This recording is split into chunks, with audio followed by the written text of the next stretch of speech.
You know, life has a funny way of throwing curveballs when you least expect it. I'd always prided myself on being a good husband, a supportive partner, and a family man. Sarah and I had been married for 15 years, and we'd built a life together that I thought was solid as a rock. We had two beautiful children, a comfortable home, and a routine that seemed to work for us. Sarah and I met in college, and our relationship blossomed quickly. She was smart, funny, and had a smile that could light up any room. We graduated, got jobs, and soon after we tied the knot. Our early years were filled with love and laughter, and even though we had our ups and downs, we always managed to come out stronger. Over the years, our lives became more intertwined with family responsibilities and career aspirations. I worked long hours at my job as an engineer, and Sarah took care of the home and our kids. We had our share of disagreements, but nothing out of the ordinary, or so I thought. Recently, however, I started noticing subtle changes in Sarah's behavior. She became more distant. Her phone was always glued to her hand, and there were hushed conversations she had when she thought I wasn't around. At first, I brushed it off as stress or maybe just a rough patch, but the gnawing feeling in my gut told me otherwise. One night, after the kids had gone to bed, I decided to talk to her. I asked if everything was okay, if there was something bothering her. She assured me it was nothing, and blamed it on work stress and managing the household. I wanted to believe her, but the doubt lingered.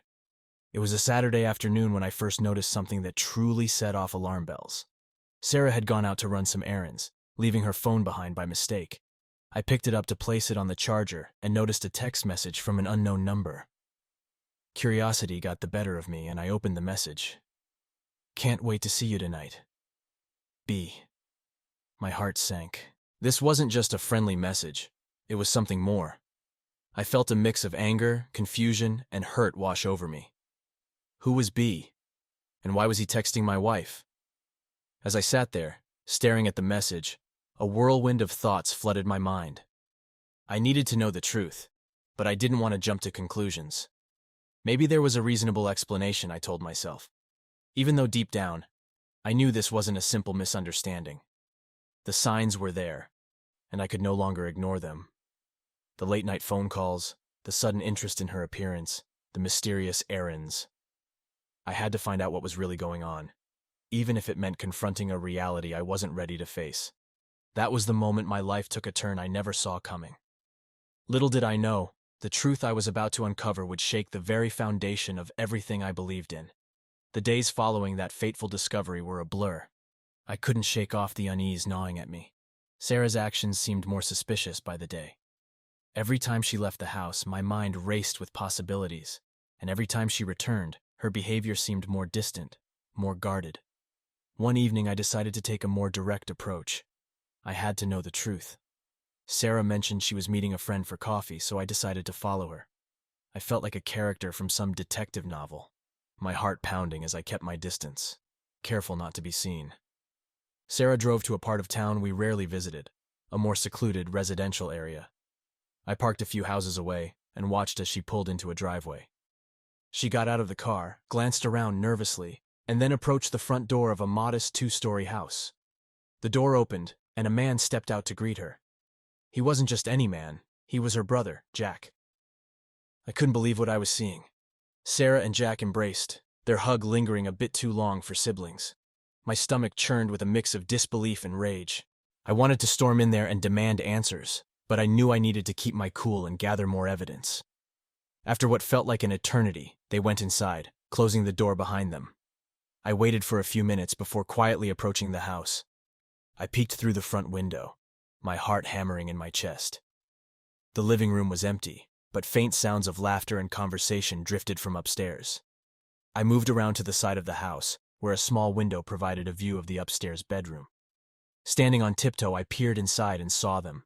Jack was sitting on the edge of the bed and Sarah was standing in front of him, her hands on his shoulders. They were talking, their faces inches apart, and then she leaned in and kissed him. The world seemed to spin around me. I felt like I was going to be sick. This wasn't just a casual meeting or a friendly visit. My wife was having an affair with her own brother. The betrayal cut deeper than anything I could have imagined. Anger and disgust welled up inside me, but I forced myself to stay calm, to keep watching. They began to undress, their movements slow and deliberate, as if savoring every moment. I couldn't tear my eyes away, even though every second felt like a knife to my heart. They climbed into bed together, their bodies intertwining in a way that made me feel like an intruder in my own life. I had seen enough. I backed away from the window, my mind racing with what I had just witnessed. I stumbled back to my car, my hands shaking as I fumbled with the keys. I needed to get out of there to clear my head and figure out what to do next. Driving away, I felt a wave of emotions crash over me. Anger, sadness, betrayal. How could she do this to me, to our family? And with her own brother? The thought of confronting her made my blood boil, but I knew I needed to approach this carefully. I had to gather my thoughts and plan my next move. As I drove, I replayed the events in my mind, trying to make sense of it all. The woman I thought I knew, the life we had built together. It was all a lie. I had to confront Sarah, but I needed to be prepared for whatever came next. This was just the beginning of a nightmare I never saw coming. The drive back home felt like it lasted forever, each minute filled with a boiling mix of anger and sadness. By the time I walked through the front door, I knew what I had to do. Confronting Sarah wouldn't be easy, but there was no other option. I couldn't live with this betrayal festering inside me. Later that night, after the kids had gone to bed, I found Sarah in the living room, scrolling through her phone. She looked up and smiled, but the warmth I once saw in her eyes was gone, replaced by something cold and distant. "Can we talk?" I asked, my voice steady despite the turmoil inside me. "Sure," she replied, setting her phone down. "What's on your mind?" I took a deep breath, steeling myself for what was to come. "I know about you and Jack." Her eyes widened in shock, and for a moment she was speechless. Then she tried to recover, her face contorting into a mask of defiance. "What are you talking about? Don't play dumb, Sarah. I followed you today. I saw everything." My voice rose, anger bubbling to the surface. "How could you do this to me, to our family?" She stood up, her eyes flashing with anger and fear. "You had no right to follow me." "I had every right," I shouted, my fists clenching at my sides. "I'm your husband and you're cheating on me with your brother. Do you even realize how sick that is?" She took a step back, her defiance faltering. "It's not what you think." "Not what I think?" I laughed bitterly. "I saw you, Sarah. I saw you with him. How long has this been going on?" Tears welled up in her eyes, but I couldn't tell if they were from guilt or anger. "A few months," she admitted, her voice barely a whisper. "It just happened." "It just happened," I repeated, incredulous. "You expect me to believe that? This is beyond messed up, Sarah. How could you even look at yourself in the mirror?" She collapsed onto the couch, sobbing. "I never meant for this to happen. I was lonely. And Jack, he was there for me in a way you haven't been." Her words hit me like a punch to the gut. "So this is my fault now? You decided to have an affair with your brother because I was working hard to provide for this family?" "No, that's not what I meant," she said, looking up at me with red-rimmed eyes. I felt neglected, and things with Jack got out of hand." "Out of hand?" I shook my head in disbelief. "This isn't some minor mistake, Sarah. This is a betrayal on a level I can't even comprehend." The room fell into a heavy silence, the weight of her betrayal hanging between us. I felt a mixture of rage and heartbreak, unsure of what to do next. "We need to tell the kids," I finally said, my voice breaking. "They deserve to know why their family is falling apart." "No, please," she begged, reaching out to me. "Don't tell them. They don't need to know about this. It will destroy them." "They have a right to know the truth," I insisted, pulling away from her. "You made this mess, Sarah. Now we have to deal with the consequences." She sobbed harder, her body shaking with the force of her emotions. I wanted to feel sympathy, but all I could feel was a deep, burning anger. My world had been shattered, and the woman I thought I knew was a stranger to me now. "I can't do this anymore," I said, my voice barely above a whisper. "I can't look at you the same way. I need time to think." I turned and walked away, her cries echoing in the background.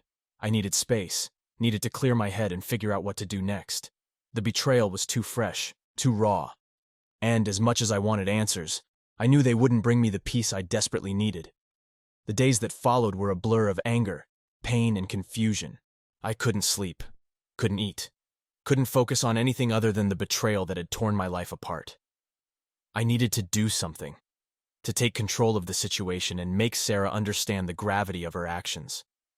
My mind raced with thoughts of revenge, of making her feel the same pain she had inflicted on me. I wasn't proud of these thoughts, but I couldn't suppress them either. The more I thought about it, the more I realized that I needed to take action, not just for my own sake, but for the sake of our children. One evening, after another sleepless night, I sat down at my computer and began to formulate a plan. I knew Sarah had been hiding her affair from everyone, and I intended to expose her duplicity. I created a fake email account and started gathering evidence, photos, text messages, anything that would reveal the truth. My first target was her social circle. I sent the evidence to her closest friends, making sure they saw what she had been doing behind my back. The fallout was immediate. Her friends were shocked and horrified, and the gossip spread like wildfire.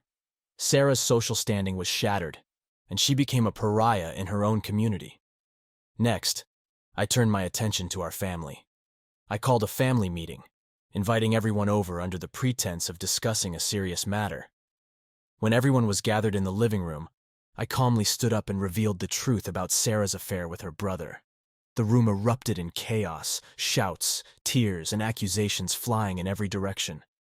My mother-in-law was particularly vocal, screaming at Sarah and calling her every name in the book. Jack, who had the audacity to show up, tried to defend her, but the anger and disgust from the family drowned out his feeble attempts. I felt a grim satisfaction watching Sarah squirm under the weight of her family's judgment. But the most important part of my plan was yet to come. I needed to protect my children from the toxic environment Sarah had created. I filed for divorce, citing her infidelity as the reason. My lawyer, a sharp and ruthless woman named Carla, assured me that we had a strong case. With the evidence I had gathered, I was confident that I would get full custody of the kids. The divorce proceedings were brutal. Sarah tried to play the victim, but the evidence against her was overwhelming. Her lawyer attempted to discredit me, painting me as a neglectful husband, but Carla tore their arguments to shreds. The judge was not swayed by Sarah's tears or her excuses. In the end, I was awarded full custody of the children, and Sarah was granted limited visitation rights. The look on her face when the judge announced the decision was one of utter devastation. For a moment, I almost felt sorry for her. But then I remembered the pain she had caused, the betrayal that had shattered our lives, and any sympathy I might have felt vanished. After the court ruling, I packed up Sarah's belongings and left them on the front porch. When she came to collect them, I didn't even open the door. I watched from the window as she loaded her things into her car, her shoulders slumped in defeat. It was a fitting end to the life we once shared. In the weeks that followed, I focused on rebuilding my life and providing a stable home for our children. It wasn't easy, and there were times when the anger and hurt threatened to overwhelm me. But I knew I had made the right choice. Sarah had made her bed, and now she had to lie in it. Revenge may not have been the most honorable path, but it gave me a sense of closure. I had taken control of the situation and made Sarah face the consequences of her actions. Now it was time to move forward and start a new chapter in my life. Despite the temporary satisfaction of seeing Sarah face the consequences of her actions, there was still an unfinished business that gnawed at me. Jack, her brother, had been just as culpable in this betrayal, and I couldn't let him walk away unscathed. He needed to feel the weight of his actions too. Jack and I had never been particularly close, but we had maintained a cordial relationship over the years. He was a successful businessman, with a reputation for being a smooth talker and a bit of a playboy. It was time to shatter that image and expose him for the deceitful person he truly was. I started by digging into Jack's business affairs. A few calls to some mutual acquaintances and a bit of online research revealed that he was involved in several questionable ventures. Armed with this information, I reached out to a private investigator, someone who specialized in uncovering the hidden skeletons in people's closets. The investigator, a grizzled veteran named Frank, was thorough and efficient. Within a few weeks, he had compiled a dossier on Jack that included evidence of financial misconduct, shady business deals, and even infidelity within his own marriage. It was a treasure trove of dirt, and I knew exactly how to use it. First, I anonymously sent the dossier to Jack's business partners and clients. The fallout was immediate and devastating. Deals were canceled, partnerships dissolved, and Jack's reputation took a nosedive. He tried to control the damage, but the evidence was irrefutable. The once respected businessman was now a pariah in the corporate world. Next, I turned my attention to his personal life. Jack had always been the golden child in his family, but his wife, Emily, and their 2 children deserved to know the truth. I arranged a meeting with Emily, bringing the dossier with me. We met at a quiet cafe, and I laid everything out for her. His affair with Sarah, his financial misdeeds, and his other infidelities. Emily was devastated. Tears streamed down her face as she read through the dossier. "I had no idea," she whispered, her voice trembling. "How could he do this to us?" "I'm sorry, Emily," I said, genuinely feeling her pain. "I thought you deserved to know the truth." He betrayed me too, and I couldn't let him get away with it. Emily thanked me for bringing the truth to light, and I left her to deal with the fallout in her own way. I knew that Jack's world was crumbling around him, and there was nothing he could do to stop it. A few days later, I received a call from Jack. His voice was a mix of rage and desperation. "What the hell did you do, man?" he shouted. "You've ruined my life." "You ruined it yourself, Jack," I replied calmly. "I just made sure everyone saw the truth. You betrayed your own sister, your wife, your family. Now you have to face the consequences." "You think you're better than me?" he spat. "This isn't over, you hear me?" "Oh, it's over," I said, a sense of finality in my voice. "You've lost everything because of your own actions. It's time you take a long, hard look at yourself and see the kind of man you've become." I hung up the phone, feeling a sense of closure. Jack had been exposed for the fraud and liar he was, and his life was in shambles. It was a fitting punishment for someone who had so callously betrayed those closest to him. With both Sarah and Jack facing the repercussions of their actions, I felt a sense of justice. It didn't erase the pain or heal the wounds, but it allowed me to move forward. I could finally focus on rebuilding my life and creating a new future for myself and my children, free from the shadows of betrayal. The months following the divorce and the fallout with Jack were challenging, but they also marked the beginning of a new chapter in my life. The scars of betrayal were still there, but they no longer defined me. I was determined to build a future that wasn't anchored in the past. My children were my main focus. Ensuring they had a stable and loving environment was my top priority. We moved to a new house, not far from the old one, but enough to provide a fresh start. It was smaller, cozier, and every bit ours. We spent weekends painting the walls, planting a garden, and turning the house into a home filled with new, happier memories. I took up hobbies that I had long neglected. Hiking became my solace, a way to clear my mind and find peace in the beauty of nature. I also started writing, pouring my thoughts and experiences into a journal. It was therapeutic, a way to process everything that had happened and to envision the future I wanted. Work was another area where I poured my energy. My focus and dedication paid off, and I received a promotion that provided both financial stability and a sense of accomplishment. My colleagues, who had been a source of support through the tough times, celebrated my success with genuine joy. It felt good to be appreciated and recognized for my hard work. Socially, I reconnected with old friends and made new ones. My best friend Tom had been a rock through everything, always there with a listening ear or a bit of humor to lighten the mood. We started a weekly tradition of Friday night poker games, a time to unwind and enjoy each other's company. It was during one of these poker nights that I met Anna. She was a friend of Tom's wife, and she immediately struck me as someone special. Anna was intelligent, kind, and had a laugh that was contagious. We hit it off, and before long, we were seeing each other regularly. Our relationship developed slowly, naturally. There were no games or pretenses, just 2 people getting to know each other and enjoying each other's company. Anna knew about my past, and she was patient and understanding, never pushing me to move faster than I was comfortable with. One evening, as we sat on the porch of my new house, watching the sunset, she turned to me and asked, "Do you ever think about the future, John? What it looks like for you?" I smiled, taking her hand in mine. "I do, more and more these days. And you know what? For the first time in a long time, I feel hopeful. I see a future filled with happiness and new beginnings.